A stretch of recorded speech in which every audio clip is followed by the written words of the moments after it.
Okay, we're in the University of Florida Museum of Natural History. We're in the South Florida People and Environments section. This is what we're going to focus on for this particular video. This is what I came to see. There's bird effigies from Fort Center Archaeological Site off of Fisheating Creek in Glades County near Okeechobee, like right next to Okeechobee.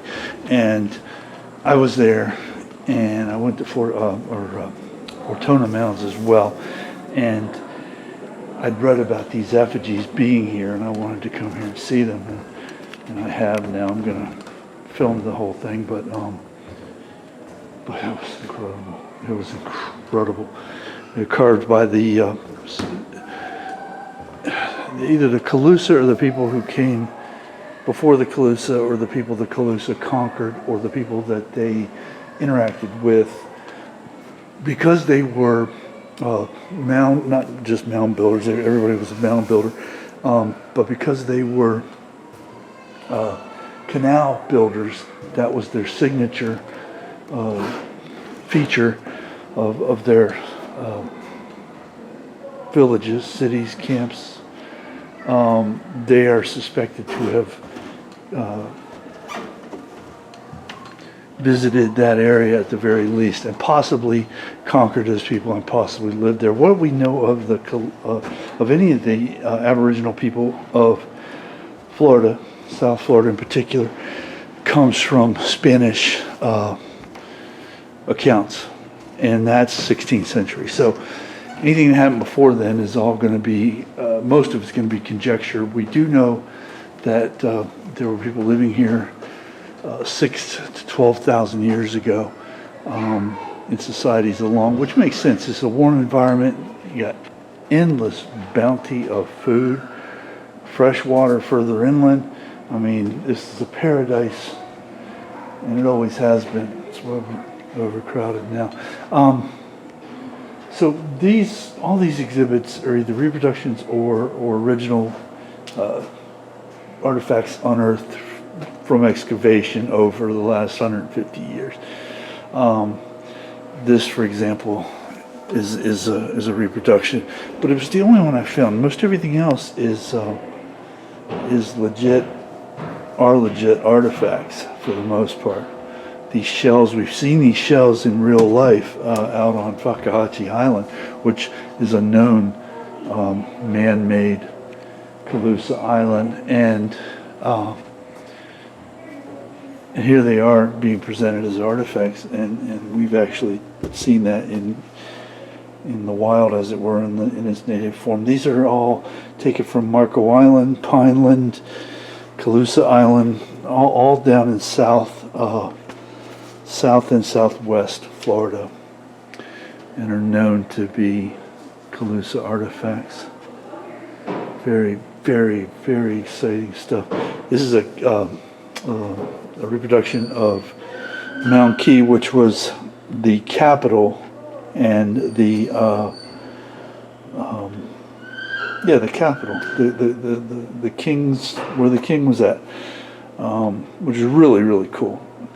And we've been on this island, Brenda and I. It was just amazing to see that in person, in real life. So as they do, they dug canals in and out of their habitats. They were canal builders.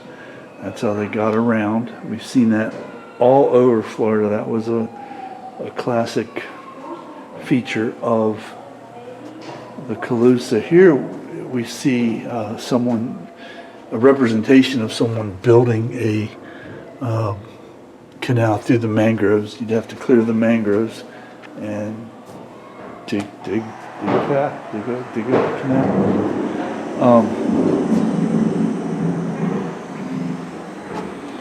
Well, this is a gig. Okay. Gigging Indians. I like this because this exhibit, part of the exhibit, they talk about the Indian and Cuban partnerships. So there were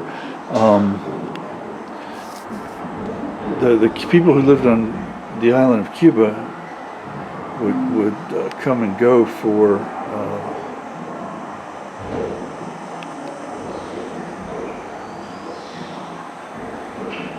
for centuries and traded back and forth. So the Cuban-Florida connection predates European population by hundreds of years, a couple of hundred of years. This talks about Calusa fishing, and this is an obviously a seaside or intercoastal village with the classic right through there, the canal.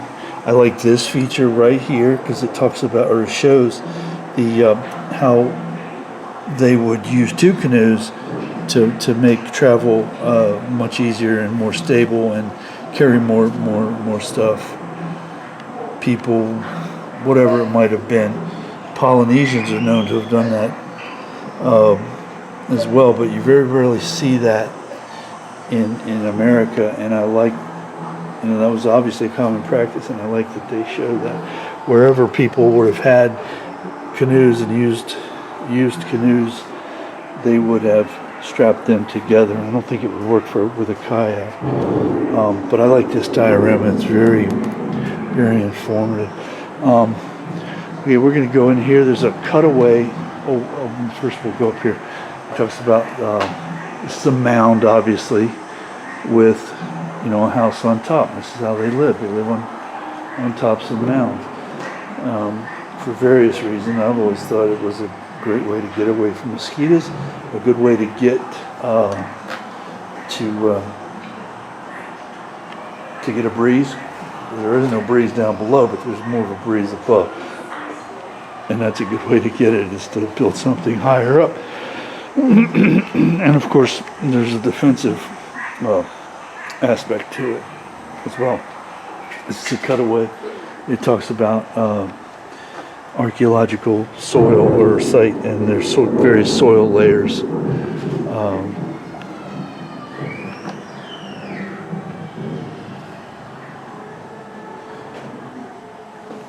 Over millennia, but that's not necessarily a built up mound. Okay, this is a Cacique's house. This is representing King Carlos, who had his fortress, his capital, his castle, if you will, on Mount Key, which we talked about earlier. You can barely see anything here, and I don't have a flash, so not much you can do about it.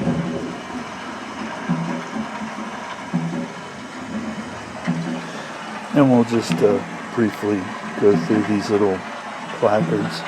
They all carry various artifacts and explain items. This talks about the scene inside of Mount Key, which was the Calusa capital. We call Carlos, but his name was Calus, and the Spanish mispronounced it, and hence we now call him Carlos. But it talks about the various people here, the royal family, if you will, and the head general.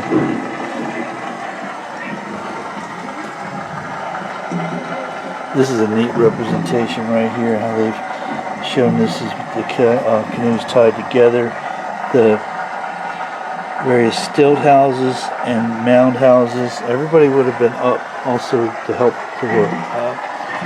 with flooding. So anyway, that was really a cool thing.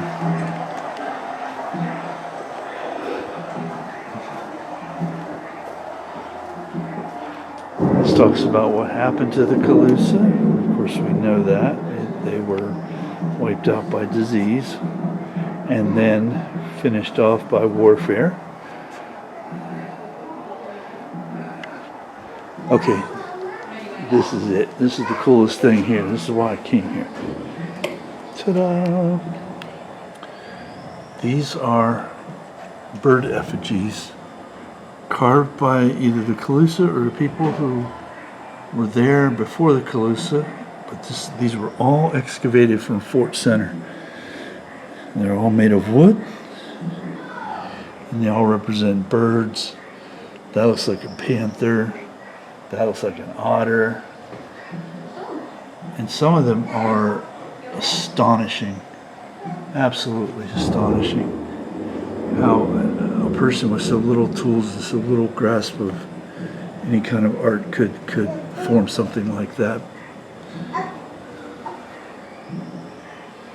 Just incredible, completely exciting stuff. And this talks about where they came from. Wet site animal carving.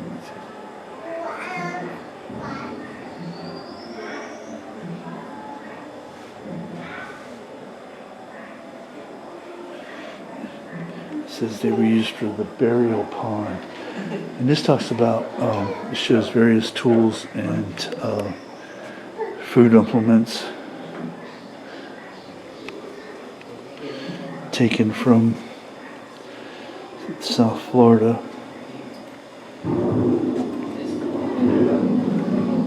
Marco Island, Lee Island, various areas. Fakahachi Island, I don't see any excavation, haven't been done there, but we know that that was a place where they lived. And this talks about Seminole and Miccosukee, which came after, and we're not going to go too much with that. That's pretty recent. I really wanted to see, I saw. So we're going to continue on our way.